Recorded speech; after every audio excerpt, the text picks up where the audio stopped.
ఒంటిమిట్ట మండలానికి చెందిన లైన్మెన్ సురేష్పై దాడి చేయడము దారుణమని మాజీ రాష్ట్ర కలుగిత కార్పొరేషన్ డైరెక్టర్ కొమర వెంకట నరసయ్య అన్నారు.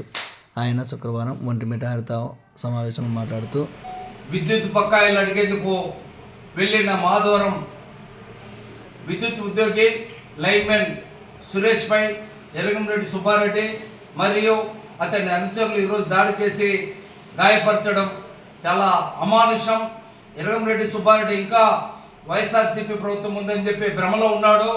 ఆ భ్రమ నుంచి గడ్డకు రావాలి. మిథున్ రెడ్డి, పెద్దిరెడ్డి లాంటి వాళ్ళే ముడుచుకొని మూలన పడుకున్నారు. సుబ్బారెడ్డి గారు, మీరు కళ్ళు తెరవండి. మీరు ఉద్యోగులపై దాడి చేసే సంస్కృతికి స్వస్తి చెప్పండి. మీ నాయకులకు ఇంకా తెలివి రాలేదు. ప్రభుత్వం మారింది.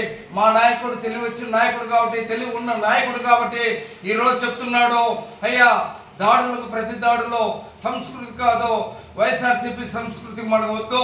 ఖచ్చితంగా చెప్తున్నాను నేను, మీరందరూ శాంతియుతంగా అందరితో కలిసిమెలిసి ఉండండి, కక్షలకు కార్పొరేట్లకు దూరంగా ఉండని చెప్పి ఆయన చంద్రబాబు గారు మాకు సెలవు ఇస్తున్నారు.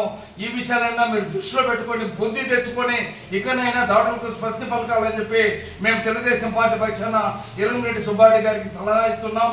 ఇకపోతే విధి నిర్వహణలో భాగంగా వెళ్ళిన సురేష్పై దాడిని మేము తీవ్రంగా ఒంటిమిట్ట మండలం తెలుగుదేశం పార్టీ పక్షాన ఖండిస్తున్నాం.